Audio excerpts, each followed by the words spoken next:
The city is Medellín, Colombia. The year is 1949, and in a small town called Riongro, a boy is born who will become the most powerful drug lord the world has ever known. His name is Pablo Emilio Escobar Gaviria, and his story is one of ambition and violence, of wealth beyond measure and terror beyond imagination. This is the rise and fall of Pablo Escobar, the king of cocaine, the man who built an empire on white powder and blood, the man who became a legend, a monster, and in the eyes of some, a hero. Close your eyes. Let us travel to Colombia, to the streets of Medellin, to a time when one man held an entire nation hostage, to the story of the cocaine cowboy who changed the world. Pablo Escobar was not born into privilege. His father was a farmer. His mother was a schoolteacher. The family lived modestly in Envigado, a suburb of Medellin. They were not poor, but they were not wealthy. Pablo was the third of 7 children, and from an early age he was different. He was ambitious, driven. He told his mother he would be president of Colombia one day, or if not president, he would be a millionaire by the time he was 30. He had no interest in being ordinary, no interest in the quiet life his parents lived. Pablo Escobar wanted more, and he would do whatever it took to get it. As a teenager, he began his life of crime. Small things at first, selling fake diplomas to students who couldn't afford real ones, stealing tombstones from graveyards and reselling them to monument makers, smuggling cigarettes, stealing car parts. He was arrested for the first time in 1974 for car theft. He was 25 years old. But these were apprentice crimes, training exercises, because Pablo Escobar had discovered something far more lucrative, something that would make him not just a millionaire but one of the richest men in the world: cocaine.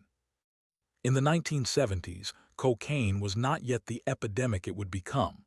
It was an expensive drug used by the wealthy, by celebrities, by those who could afford its high price.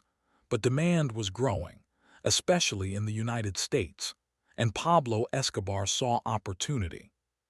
Colombia was perfectly positioned. It sat between the coca-growing regions of Peru, Bolivia, and Ecuador, and the massive market of North America. Colombian traffickers could buy coca paste from Andean farmers, process it into cocaine in jungle laboratories, and smuggle it north. The profit margins were astronomical. A kilogram of cocaine that cost $1,500 to produce could be sold for $60,000 in the United States. In 1976, Escobar was arrested again. This time, Colombian security forces found 39 kilograms of cocaine hidden in the spare tire of his vehicle. It should have been the end of his criminal career. But Escobar had learned an important lesson, one that would define his entire operation: silver or lead, plata o plomo, money or bullets. He bribed the judge, the charges were dropped, the case dismissed, and the 2 security agents who had arrested him were murdered the following year. The message was clear: you could work with Pablo Escobar and get rich, or you could oppose him and die. There was no middle ground. In the late 1970s, Escobar joined forces with other traffickers: the Ochoa brothers, Jorge Luis, Juan David, and Fabio. Carlos later, a flamboyant smuggler who bought an entire island in the Bahamas to use as a refueling base. Gonzalo Rodriguez Gacha, known as the Mexican, a ruthless enforcer. Together, they formed what would become known as the Medellín Cartel. The name suggested a single organization, a hierarchical structure with Escobar at the top. But it was more complex than that. The Medellín Cartel was a federation of independent traffickers who shared resources, intelligence, and protection. They pooled their money to bribe officials. They coordinated smuggling routes. They protected each other from rivals and law enforcement. And Pablo Escobar, through force of personality and ruthless efficiency, emerged as the first among equals. The cartel pioneered new smuggling methods: small planes that could land on remote airstrips, speedboats that outran Coast Guard cutters, submarines that traveled underwater invisible to radar. They hid cocaine in everything: furniture, Artwork, cans of food. They dissolved it in liquids, reconstituted it at the destination. They swallowed it in pellets. They were innovative, creative, and extraordinarily successful. By the early 1980s, the Medellín Cartel controlled 80% of the cocaine entering the United States. 80%. They were shipping 70 to 80 tons per month. The money was unimaginable. $420 million per week. $22 billion per year. Pablo Escobar's personal fortune was estimated at $30 billion. He was one of the 10 richest men in the world. Forbes magazine put him on their billionaires list for 7 consecutive years. With wealth came power, and with power came the ability to corrupt an entire nation. Escobar bribed everyone: police officers, judges, politicians, military commanders.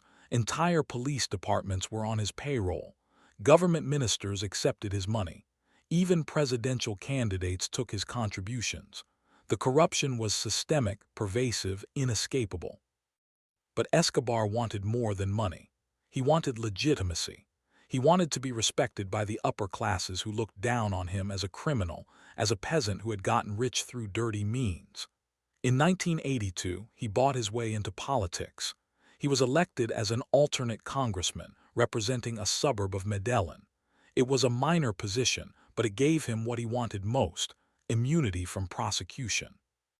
For a brief moment, Pablo Escobar was a legitimate politician. He attended sessions of Congress. He shook hands with presidents. He proposed legislation to help the poor. And he cultivated an image as a Robin Hood figure, a man of the people who had risen from poverty to challenge the corrupt elite. He built housing projects for the homeless. He constructed soccer fields in poor neighborhoods. He opened Hacienda Naples, his vast estate with its private zoo, to the public on weekends. Thousands came to see the elephants, giraffes, and hippos that Escobar had smuggled into Colombia. They rode bumper cars. They swam in artificial lakes.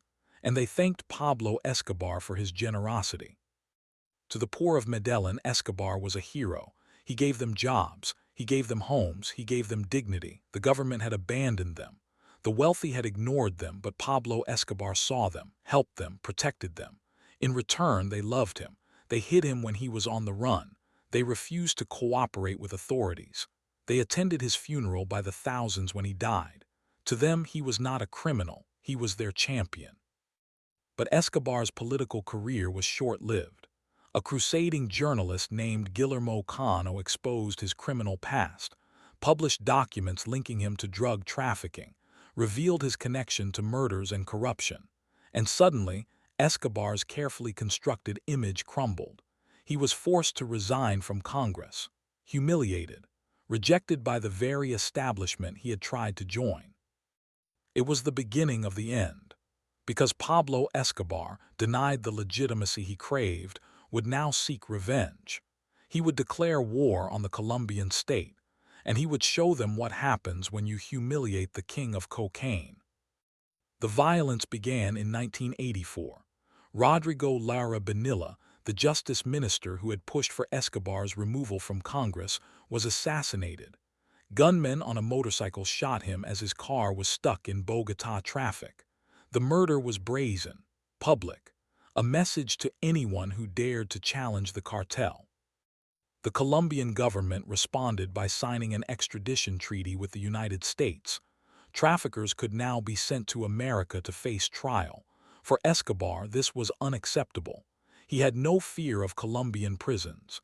He could bribe his way out, but an American prison was different. There, his money meant nothing.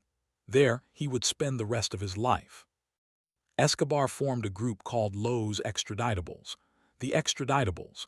Their slogan was simple and terrifying: "We prefer a grave in Colombia to a cell in the United States." And they meant it. They launched a campaign of terror designed to force the government to abandon extradition. Judges were murdered. Newspaper offices were bombed. Police officers were assassinated by the dozen. In Medellín, cartel gunmen offered rewards to anyone who killed a cop: $500 for a patrolman, $1,000 for an officer, more for higher ranks. Hundreds of police officers were killed. The city became a war zone. In 1989, the violence reached its peak. Luis Carlos Galán, the leading presidential candidate who had vowed to fight the cartels, was assassinated at a campaign rally. Gunmen opened fire in front of thousands of people. Galán died on the spot. The nation was in shock. 2 weeks later, Avianca Flight 203 exploded in midair. 107 people were killed. The bomb had been placed by cartel operatives, targeting a presidential candidate who was supposed to be on the flight but changed his plans at the last minute. All those people, dead, for nothing. The bombings continued. A bus carrying police officers, blown up. The headquarters of the Colombian Intelligence Service, bombed, shopping centers, banks, government buildings. The terror was random, constant, overwhelming. No one was safe. Nowhere was secure. But the Colombian government did not back down. With support from the United States, they created the Search Bloc, an elite police unit, 600 strong, trained by American Special Forces. Their mission was simple: find Pablo Escobar and kill him. The Search Bloc was ruthless. They raided properties owned by Escobar and his associates. They arrested family members. They killed anyone who got in their way. And they worked closely with a new group, a vigilante organization called Los Peps, Perseguidos por Pablo Escobar, people persecuted by Pablo Escobar. Los Peps was mysterious. Some said they were funded by the Cali cartel, Escobar's rivals who wanted him eliminated. Others said they were fronted by rogue elements of Colombian security forces. The truth was probably both. Los Peps targeted everyone connected to Escobar: his lawyers, his accountants, his family members. They burned his properties. They killed his associates. They made it impossible for him to operate. By 1990, Escobar was losing the war. His empire was crumbling. The bombs had not forced the government to negotiate. Instead, they had hardened resolve. The public, initially sympathetic to some of Escobar's populist appeals, had turned against him. Too much blood, too much terror. Even the poor of Medellín, who had once loved him, began to question whether the protection he offered was worth the violence he brought. In June 1991, Escobar made a deal. He would surrender. He would plead guilty to a single drug trafficking charge. In return, there would be no extradition, and he would serve his sentence in a prison of his own choosing, a prison he would build himself. The Colombian government, desperate for peace, agreed, and so La Catedral was born. The cathedral. It was technically a prison, but it was unlike any prison in the world. La Catedral sat on a hilltop near Medellín, surrounded by beautiful countryside. It had a soccer field, a bar with a disco, a nightclub, a waterfall, a jacuzzi, bedrooms with king-sized beds, telephones, fax machines, computers. Escobar's cell was a suite. His guards were men he hired and paid. He came and went as he pleased. From La Catedral, Escobar continued to run his empire. He held meetings with associates. He ordered murders. He coordinated shipments. It was imprisonment in name only. In reality, it was a fortress where he lived in luxury while pretending to pay his debt to society. But even this was not enough for Escobar. When he learned that 2 associates had been stealing from him, he had them brought to La Catedral. And there, in his prison, he tortured them to death. When the Colombian government learned of the murders, they decided to move Escobar to a real prison, one with actual security. On July 22, 1992, the military arrived at La Catedral to transfer Escobar, but he had been tipped off. As soldiers entered the prison, Escobar and several associates escaped through the back. They disappeared into the mountains, and the manhunt began again. For 16 months, Pablo Escobar was a fugitive. He moved from safe house to safe house. He dyed his hair. He grew a beard. He wore disguises, but he could not stop himself from calling his family. His wife and children were in hiding under police protection, desperate to leave Colombia. Escobar spoke to them regularly by phone, told them he loved them, promised he would see them again. It was those phone calls that killed him. The search block, with technology provided by the United States, was able to triangulate his location based on his cell phone signal. Every time he called, they got closer. And on December 2, 1993, they found him. It was a middle-class neighborhood in Medellín, a simple house on a quiet street. When police surrounded the building, Escobar and his lone bodyguard tried to escape across the rooftops. A gunfight erupted. Bullets tore through the afternoon air. And then Pablo Escobar, the king of cocaine, fell, shot multiple times, dead at the age of 44, one day after his birthday. There was immediate speculation about how he died. Some said police killed him as he tried to escape. Others claimed he shot himself, preferring death to capture, fulfilling his promise of a grave in Colombia over a cell in the United States. An examination showed a bullet wound to his head, but whether it was self-inflicted or fired by police remains debated to this day. News of his death spread quickly. In Medellín, thousands poured into the streets. Some celebrated, the terror was over, the bombs would stop, the city could begin to heal, but others mourned. They had lost their protector, their benefactor, the man who had given them hope when no one else cared. Over 25,000 people attended Escobar's funeral. They lined the streets. They wept. They touched his coffin as it passed. To the end, Pablo Escobar remained what he had always been, a figure of contradictions, a terrorist and a philanthropist, a murderer and a builder of homes, a man capable of extraordinary generosity and unimaginable cruelty. His legacy is complex and contested.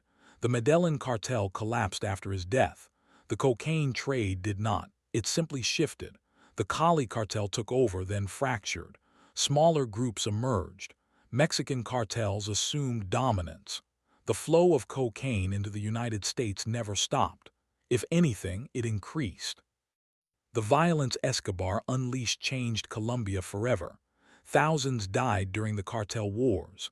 Judges, politicians, police officers, journalists, innocent civilians caught in bombings and crossfire. The country bore scars that have never fully healed. But to some, especially the poor of Medellín, Escobar remains a folk hero. They remember the houses he built, the soccer fields, the jobs. They remember that when the government forgot about them, Pablo Escobar did not. This collective memory, this nostalgia for a violent drug lord, says as much about the failures of the Colombian state as it does about Escobar himself. His properties have become tourist attractions. Hacienda Naples is now a theme park. The plane that sits atop the entrance gate, the plane Escobar used for his first drug run, is a popular photo opportunity. The Monaco building, where his family lived and which was bombed by the Cali cartel, has been demolished, but people still visit the site. Television shows and movies have mythologized Escobar. Netflix's Narcos introduced him to a new generation. Rap songs reference him. His image appears on T-shirts. The king of cocaine has become a cultural icon, his crimes sanitized by time and distance, his brutality forgotten or romanticized. But the reality was far darker than the legend. Pablo Escobar was responsible for the deaths of thousands. He bombed planes. He murdered children. He destabilized an entire nation for his personal profit. He showed that extreme violence could force governments to negotiate, a lesson that other criminal organizations and terrorist groups have not forgotten. His war against extradition succeeded, at least temporarily. The Colombian constitution was changed to forbid it, but the victory was hollow. Escobar still died. His empire still fell, and extradition was eventually reinstated. Today, Colombian drug traffickers are routinely sent to the United States for trial. The hippos Escobar imported for his zoo have become an ecological problem. After his death, most animals were relocated to proper facilities, but the hippos were too difficult to move. They were left at Hacienda Naples, and they thrived. Today, over 100 hippos live in Colombian rivers, descendants of Escobar's original four. They have no natural predators. They disrupt local ecosystems. They occasionally attack humans. Even in death, Pablo Escobar's legacy creates problems. What can we learn from the story of Pablo Escobar? Perhaps that wealth and power, when built on violence and corruption, are inherently unstable, that no amount of money can buy genuine respect, that terror may achieve short-term goals but ultimately alienates even those you seek to protect. Or perhaps the lesson is darker, that in societies with vast inequality, where governments fail to provide for their people, figures like Escobar can emerge. That when legal opportunities are limited, illegal ones become attractive. That when justice is slow and corrupted, people turn to those who offer swift, if brutal, solutions. Pablo Escobar was a product of his time and place. He was shaped by poverty, by ambition, by a system that allowed corruption to flourish and rewarded violence. He was not unique. He was simply more successful than most, and his success came at a terrible cost, paid not by him but by the thousands who died, directly or indirectly, because of his actions. Tonight, we remember Pablo Escobar not to glorify him, but to understand him, to see how one man's ambition can reshape a nation, how cocaine, a simple chemical compound, can generate wealth that corrupts governments and violence that terrorizes populations, how the distance between hero and villain can be measured in perspective, in whose story you choose to believe. The king of cocaine is dead. He has been dead for over 30 years, but his shadow still falls across Colombia, across the drug trade, across popular culture. His story has been told and retold, mythologized and debated, and it will continue to be told because it is a story that contains universal truths about power, about corruption, about the price of ambition. Let us rest now, here at the end of Escobar's story, where the rooftop falls silent and the gunshots fade into memory, and the only sound is the wind moving through the streets of Medellín, a city that survived its most notorious sun and continues, scarred but enduring, into the future. Sleep well.